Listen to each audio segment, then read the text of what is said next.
নমস্কার বন্ধুরা, এই মুহূর্তে যুবসাথী প্রকল্প নিয়ে একটি গুরুত্বপূর্ণ আপডেট সামনে এসছে।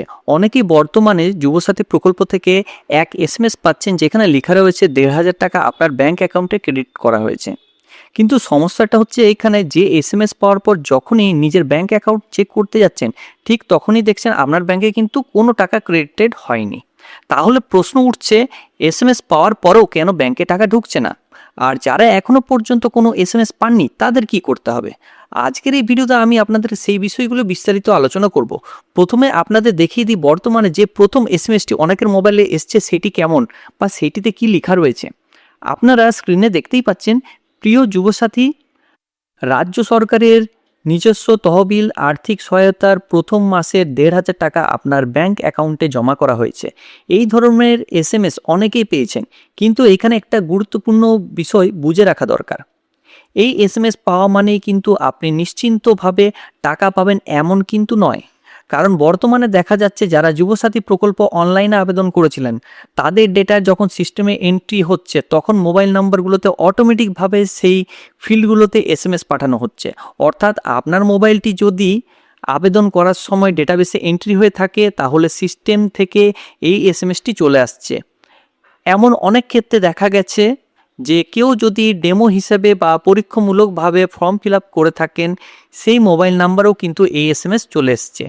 তাই প্রথম এসএমএস পাওয়া মানে আপনার আবেদন অনুমোদিত হয়েছে কিনা বা টাকা নিশ্চিতভাবে পাবেন এমন কিন্তু নয়। এখন আসে দ্বিতীয় এসএমএসের কথায়। অনেকের মোবাইলে আরও একটি এসএমএস আসছে যেখানে লেখা রয়েছে, ইয়োর ক্লেম অফ ১,৫০০ টাকা under Yuvasathi is released from dash তেজারি।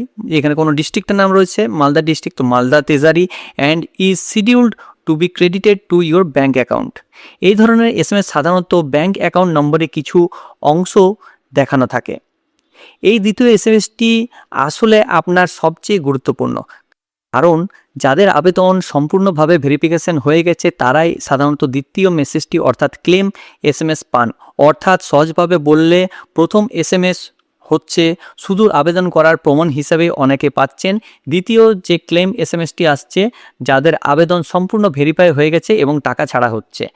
যদি আপনার কাছে প্রথম এসএমএসটি এসে থাকে তাহলে একটু অপেক্ষা করতে হবে, আর যদি দ্বিতীয় ক্লেম এসএমএস এসে থাকে তাহলে খুব শীঘ্রই আপনার ব্যাংক অ্যাকাউন্টে কিন্তু ১,৫০০ টাকা ক্রেডিট হয়ে যাবে। তবে আরেকটি এখানে সমস্যাও রয়েছে যেটা সবাইকারই প্রায় দেখা যাচ্ছে। কিছু মানুষ বলছেন যে তারা অনলাইনে ব্যাংক অ্যাকাউন্ট দিয়েছিলেন, এসএমএস দেখা যাচ্ছে না সেই ব্যাংক অ্যাকাউন্টটির। এর মানে কি হতে পারে? ডেটা এন্ট্রি করার সময় ভুল হয়েছে। এমন ক্ষেত্রে টাকা অন্য কারোর অ্যাকাউন্টে যাওয়ার সম্ভাবনাও কিন্তু থাকতে পারে। তাই আপনারা অবশ্যই খেয়াল করে দেখবেন এসএমএসটি দেখার পর ব্যাংক অ্যাকাউন্ট নম্বরটিতে আপনার নাম্বারটা সঠিক নম্বর আছে কিনা। সর্বশেষে আপনাদেরকে একটাই কথা বলবো, যদি আপনার কাছে এখনও পর্যন্ত ক্লেম এসএমএস না এসে থাকে তাহলে চিন্তা করার কোনো কারণ নেই, কারণ যাচাইয়ের কাজ বা প্রসেসিং এখনও কিন্তু অনেক ক্ষেত্রে চলছে। আর যদি আপনার কাছে ক্লেম এসএমএস এসে যায় তাহলে খুব শীঘ্রই বা খুব দ্রুতই আপনার ব্যাংক অ্যাকাউন্টে টাকা পৌঁছে যাবে।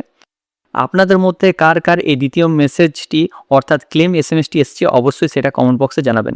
আর এই ধরনের ভিডিও পেতে আমাদের চ্যানেল মিস্টার সেলস স্টোরিকে অবশ্যই সাবস্ক্রাইব করে রাখবেন এবং পাশে থাকা বেল আইকনটি ক্লিক করে রাখবেন নিয়মিত সবার আগে সঠিক আপডেট পাওয়ার জন্য। সো থ্যাংক ইউ, ধন্যবাদ ভিডিওটি শেষ অবধি দেখার জন্য। আশা করছি এই ভিডিওটা আমাদের ভালো লেগেছে।